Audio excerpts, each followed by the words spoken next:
I'm Linda. And I'm Sarah. Are you ready? Oh yeah, I'm ready. Let's get relational.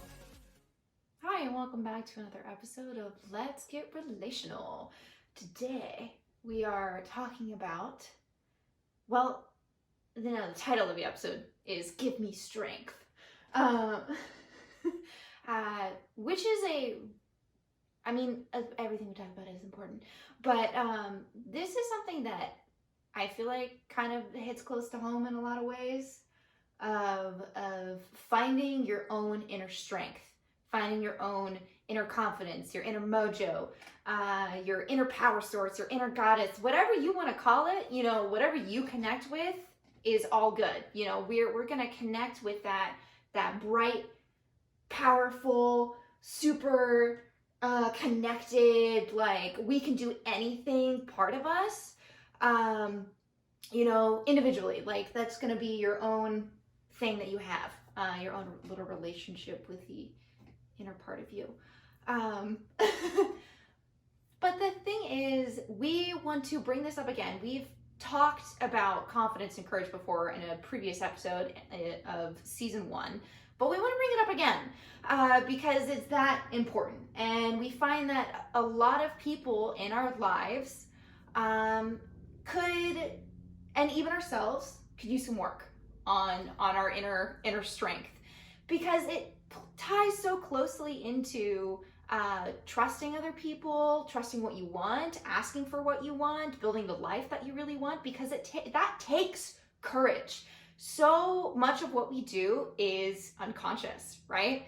We do things habitually, and we don't always think about what it is that we really want to do sometimes, because we get used to doing the same thing that we've been doing for a while and we have a habit forming, versus really thinking about whether that is what you want. And sometimes we don't always want to take the step forward to really go after what we want for a variety of reasons. But it stems from, at its core, that we don't always have the strength to step out of that comfort zone that we built for ourselves.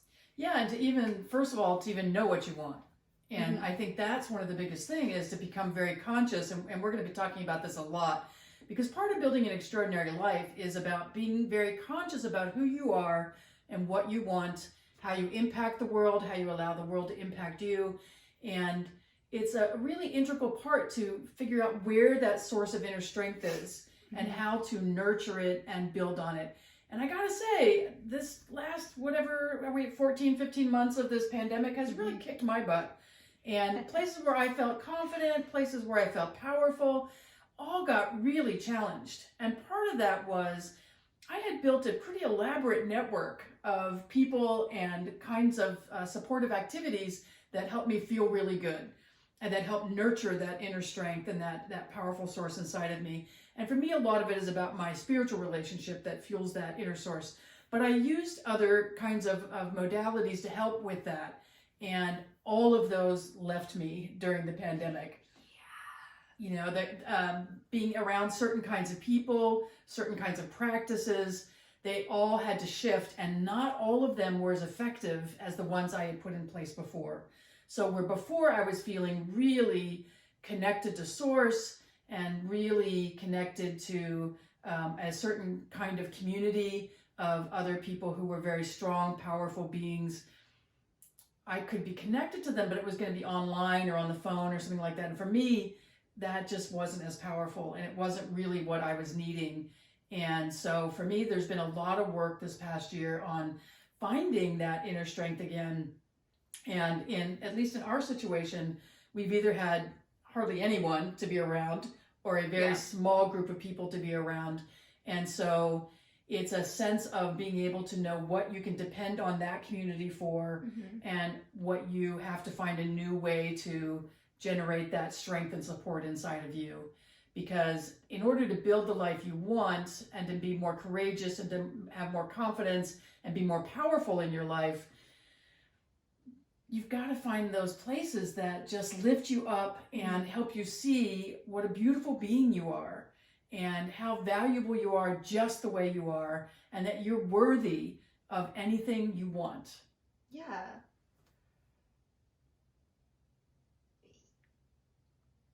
want to say one more thing about that Okay. while you're thinking. Well, yeah, good. Because one of the things we talked about as we were preparing for this episode and this week, where we're really talking a lot about strength and self-confidence and inner power, we talked about not expecting other people to save us.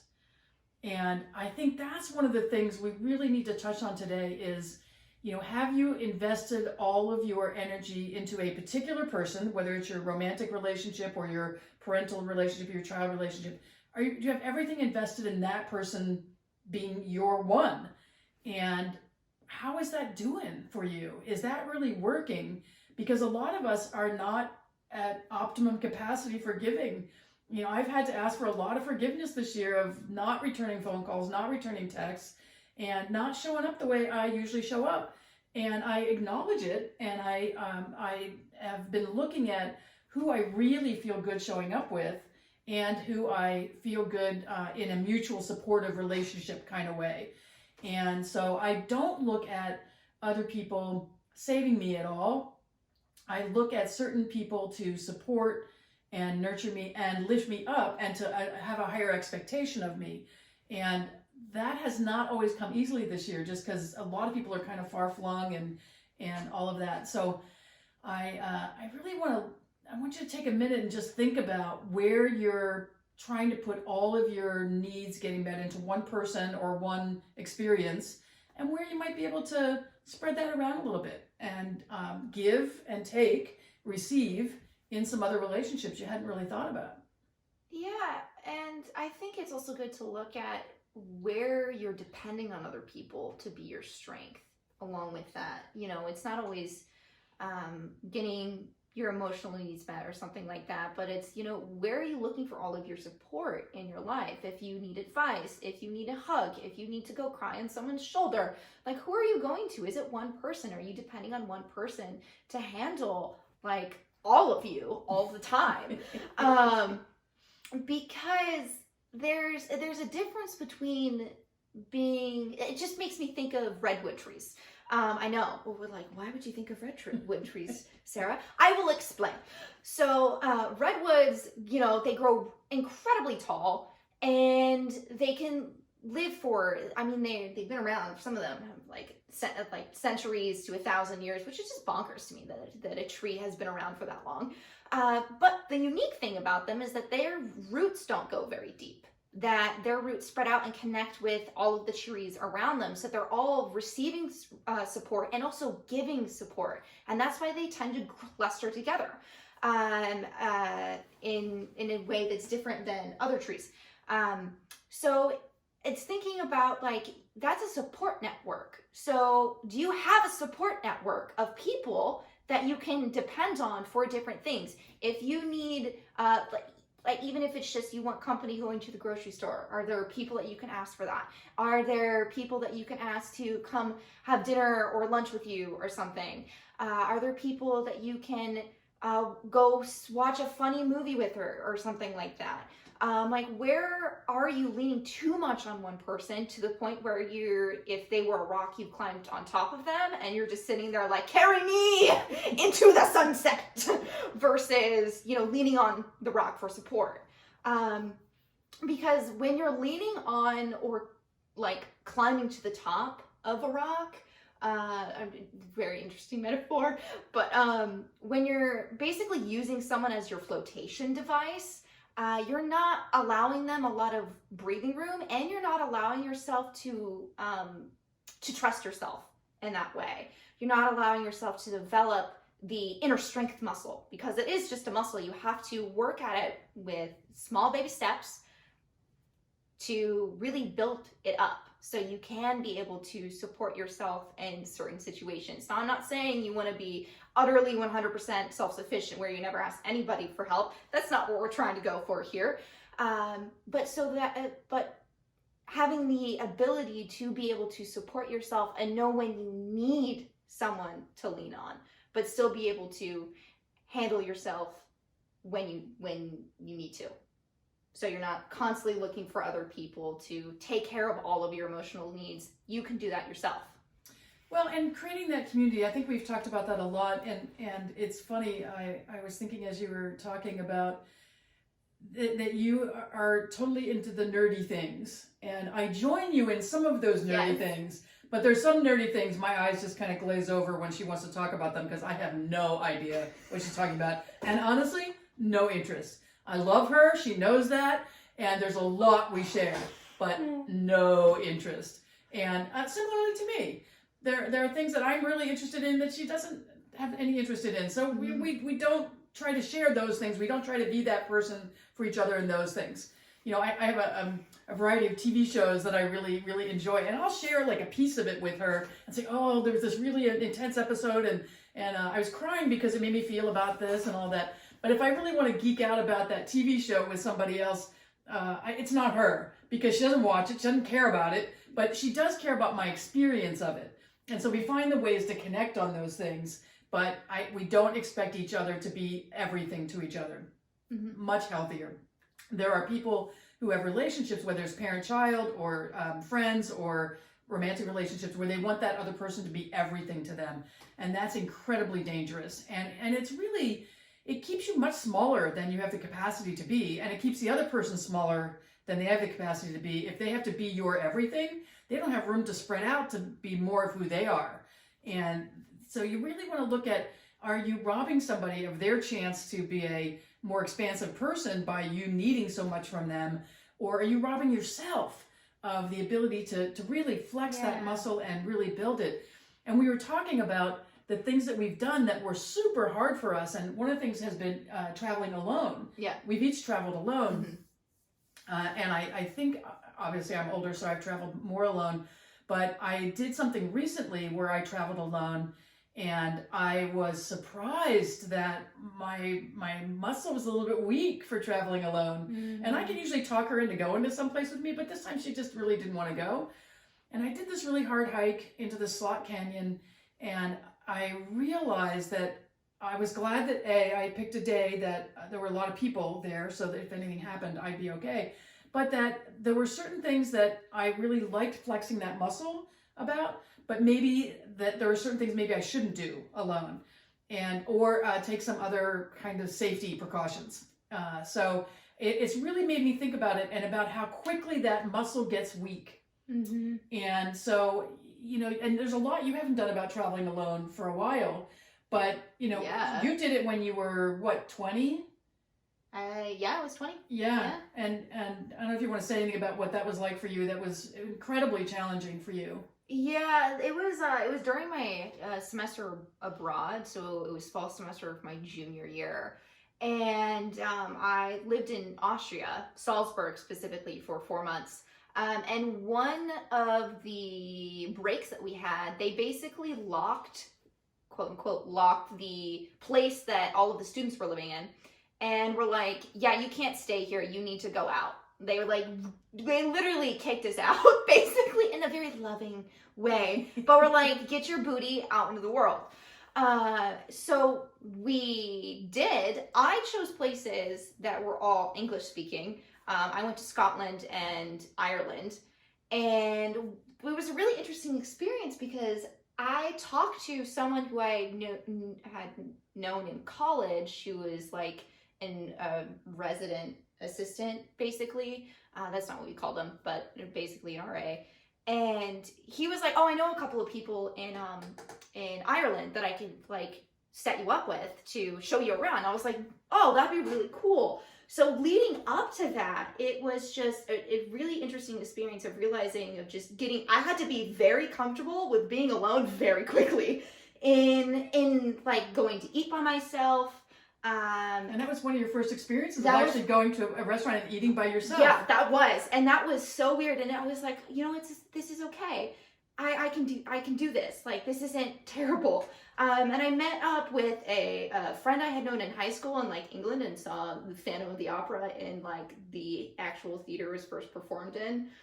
So that was cool. I got shown around both the little town and in the countryside of in Ireland. I met up with someone else in Scotland, in Edinburgh, but it was, I had to plan out my days. I went out and did things. So I was staying in a hostel, so I didn't really, it's not like I wanted to spend an entire day in a hostel, so I had to find things to do. by myself. So there was a lot of research that I did, but it was a really great experience because it really showed me, like, one, being alone isn't awful. Two, I can do it. And three, sometimes it's nice just to be able to do whatever I want when I want to and not have to worry about anyone else. Yeah, it's funny because when I talk with other people my age, we often were very brave at this age. I had my first solo trip when I was 16, and I was in the Girl Scouts and flew out to the National Center West to do a hiking trip. And that was with other people, but I had to travel by myself, which I'd never done before. And I look at the things I did when I was younger, and I just kind of marvel at them sometimes. But my friends who are older, in their 50s and 60s, are marveling at me doing these things by myself and saying, I don't think I have the courage to do that. And other people saying, I just don't want to do it by myself, but they haven't found anybody to do it with, so they're limiting themselves because they don't have the strength to do it alone. They're just not doing anything because they don't have that inner strength and know that they'll be okay no matter what. So would it be more fun to do some of these experiences with somebody else? Absolutely. But I don't want to end my life wishing I had found someone to go do them with. And there are some people that it's fun to travel with and some people it's not so fun to travel with. And I have a few friends that they were never friends again with the people they traveled with. So I thought, you know what? I don't really want to do that. Yeah. I want to make sure that I feel confident about anybody that I'm going to do that with. But meanwhile, I'm not going to sit around waiting. And I'm going to go have adventures. I'm going to go on the tour. I'm going to go on explore the cave. I'm going to go into the slot canyon. I'm going to do whatever. And it's because I've exercised that muscle and I took small steps to do it. And there are things like some people have never eaten in a restaurant alone. Now, I'll go to the nicest restaurant in town and eat alone now. But there was a time when that was kind of scary. And I don't take a book. I don't do any of that kind of stuff. Some people do. Some people take a book. Some people play on their phone. I will, in some of those places, I'll sit at the bar, whether I'm drinking or not, and at least have the bartender to talk to. And pre-COVID times, there would often be someone around me that I could talk to as well. But it's that small muscle, like eating alone, taking a short trip, going on a day trip by yourself, little things like that. We realize that there are all kinds of challenging things that we don't have confidence about and inner strength about. Personal ones, emotional ones, physical ones. 3 years ago, when she graduated from college, we had an East Coast trip to do for my niece's wedding. And so as her graduation and birthday trip, we went to the Dominican Republic, where we went swimming down. This was all in one day. I don't know if you remember that. This was all in one day. Yeah. We went swimming through these they were waterfalls, basically. They were waterfalls. Yeah. It was beautiful, but you're just in this like canyon kind of thing. And then you get to this place. Neither of us really thought we were going to jump off the waterfalls. There were ladders in most of them where you could walk around and walk down. And both of us before we went said, yeah, I don't know that I'm jumping off a 20-foot waterfall. And we jumped off all the waterfalls. Every single one. Every single one. Yes. And she was less scared than I was. I'm a little afraid of heights. So I would jump first. I would be in the water, like treading water, and I would just be like, you got it, mommy, you can do it. I was just like from the bottom giving her encouragement. And then whenever after the trip, she told me that our guide was also up there making sure that she was okay. And it's like, that was giving her encouragement too. Yeah, on the 20-foot waterfall, he was so sweet all along the way. And I was the oldest one doing it. I'm often the oldest one in a lot of these adventures. And that's okay with me. But at this last one, he was very patient, very kind. And he said, you scared, Mama? I said, a little bit. He said, Mama, you don't need to be scared about nothing. And I was like, oh, that's what I coach all the time, but it's like feel the fear and do it anyway. That's Suzanne Jeffers' book that was so integral in my life in a certain period. Okay, I'm afraid, but I'm going to do it anyway. Now, I could have stopped and gotten down and walked around and climbed down the 20 feet of ladders to get down. But I did it. And I don't know that I never need to do that again, but I did it. And it was like this amazing experience. And then we went from there to zip lining. Again, you're in a third world country. So you're a little nervous about the safety of some of these things. And they took great delight with her because she was young. And it's like, we can make you go faster. I'm good. And so like, no, I'm fine. And finally, by the last one, I think you said, okay. And it's like, they were really terrific. Yeah. And then we went from there to horseback riding. So it's like this incredible day of adventures And we were out of our comfort zones fairly often. And that trip was a lot about being out of our comfort zone. And I don't feel the need to get out of my comfort zone just for the sake of getting out of my comfort zone. Some people do that. I don't want to live that way all the time. That's a little bit too much pressure for me. But I like expanding my confidence circle. Is kind of how I'm looking at it. So I've got a lot of inner strength to do X, Y, and Z. I'm one of the strongest people I know emotionally, except for this past year where it kicked my butt like it never has in my entire life. But I've got a super amount of inner strength. Mm-hmm. And so I haven't felt the need to press a lot of that in terms of the emotional parts of it. But I realized that some of the physical challenges are confidence challenges. You know, I hiked to the bottom of the Grand Canyon once. I hiked to the top of Mount St. Helens and sat on the edge of the crater. And I did all these really intense physical things. And I realized that I could conquer all of those things, but there was still going to be some inner stuff that I had to do. And that's the work we're talking about, is that inner strength, that inner power that you can call on in any kind of situation that you're filled up inside. We talk about it as feeling fully resourced. Yeah. And so you're feeling fully resourced and fully powerful in who you are. And you love yourself. You know you're a good person. You know you're worthy. And you pull up from that place into any of these challenging situations you need to go into. The biggest thing is this year, it hasn't been a short-term situation.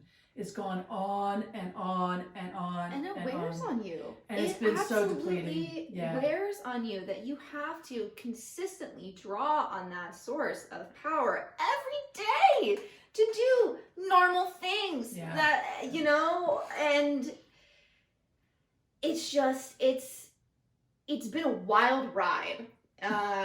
It's been the kind of roller coaster. I mean, it's felt like it's just been a roller coaster and it's pitch black. It's not like what is it, Space Mountain, where you're going in the dark, where you can still see some things, there's some lights flashing. It's like literally pitch black. You have no idea what's coming next whatsoever. Yeah. I think that was the hardest part for me. And when I was younger, a little bit older than you, but I realized how much I was always trying to figure out what was going to happen next. And that's a lot from the hypervigilance I developed from the childhood I had with a dad who was pretty unpredictable. But I was always trying to figure out how to navigate my life by predicting what was going to be next and getting ready for it. Whether it was making sure I had the supplies or making sure I was emotionally resourced for it, whatever it was. And I learned a number of years ago to start living more in the present and to know I had the inner resources to be okay. But like you said, once this just kept going on, we didn't know what was coming next. And I don't think we're done with what's coming next. And in certain parts of our country, in the U.S., there are things getting much more back to normal. And then I look at my friends' posts from other parts of the world where they're in lockdown for 30 days right now, where other people, they're not getting the vaccine until 2022. And the hospitals being overrun in India, and you know the oxygen's running out, and all of those kinds of things. And I realized that there's a lot further we have to go, and that's just the COVID things. And then you add onto it all of the other kinds of things with the political things that have happened in our world, and the Black Lives Matter movement, and what it feels like to be a person of color in our country. And I can't even imagine layering that additional part on, and knowing how I would find the strength to do that. So, you know, as allies, we try as much as we can to be there for our communities of all colors and genders. And it's a challenging thing sometimes, because we have to figure out how to become more and more resourced in ourselves so that we can be present and be of service in all of those areas. So I think that this one is this one's super important, because it's how we show up in the world, and it's how we show up to be of service in the world. That is also part of what this is about. It's not just being dependent on other people. Mm-hmm. It's about your light is important. Your inner light is important to share in the world. And if you are not taking these small steps, and sometimes bigger steps, to really look at what that inner light is meant to do, to where it's meant to shine in the world, then the world's missing what your contribution is. And I really think that that's part of what all this strength stuff is about, and this internal strength is we all have a role to play in what's happening in our world. And it might be in just your small world. It might be in your family. Maybe you're taking care of aging parents and young children. And your role is to be the bright light there. And in order to do that, you've got to feel filled up. And so it's about finding those places that build that inner strength and that confidence, and the place where you resonate with whatever the power source is that you connect with. It's like plugging in. Like how do you get recharged? And for me, I have a strong need to be in a variety of environments. I have a strong need to be near water, and I have a strong need to be around people that light me up and make me laugh, make me think, and make me feel expansive. And so I think that one of the things that I really love about what we do is we give each other strength and encouragement to be more expansive, and support when we're not. And I know that for me, Sarah has been a huge support during this time, that she's just been a very steady force. And I hope I've been that for her as well, to just navigate these times. And, one of the things we talked about in a blog post she did recently was her mantra, and I think we did this in a podcast too. It's going to be okay. It's going to be okay. That, I got to say that to myself like every day, like, and I see it in a lot of different places. Like, there's a little package that I noticed for something that I bought that just says, you're doing great. Everything's going to be fine. And I'm like, exactly. We need this everywhere. Yeah. It's just such an important thing to remember, and that's what's helped me keep going, because again, we're in a dark ride right now, and we have no idea what's coming next, and you're just sort of like, I guess I'm here for the ride, man. But to just keep moving forward, knowing that whatever curveball comes at you, whatever loop-de-loop happens, whatever twists and turns, that you will figure out a way to make through it. You will be okay. You will come out on the other side. Your hair may be a mess. You may have cried a little bit. Your voice may be sore from screaming in fear. Whatever it is, you're still gonna come out on the other side of the ride. Exactly. So for this week, I really encourage you to look at, where do you need a little bit more courage? Where do you need a little bit more inner strength? Where do you need a little bit more connection to that inner source? And what is one small step you can take? If you've never gone out to a meal by yourself, can you do that? If you've never gone to the grocery store by yourself, can you do that? I've known women who never filled their gas tank in their lives until their husbands died. What is it that you haven't done that would be a great thing for you to take a small step in this week? And know that when you step into your power, you are lighting up the entire universe. That there is something about all of us being plugged into that energy source that lights up the world. So do your part this week to light up the world and to feel that light and that energy inside of you. You got this. Yeah, it's going to be okay.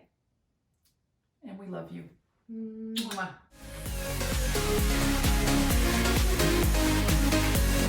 Mwah.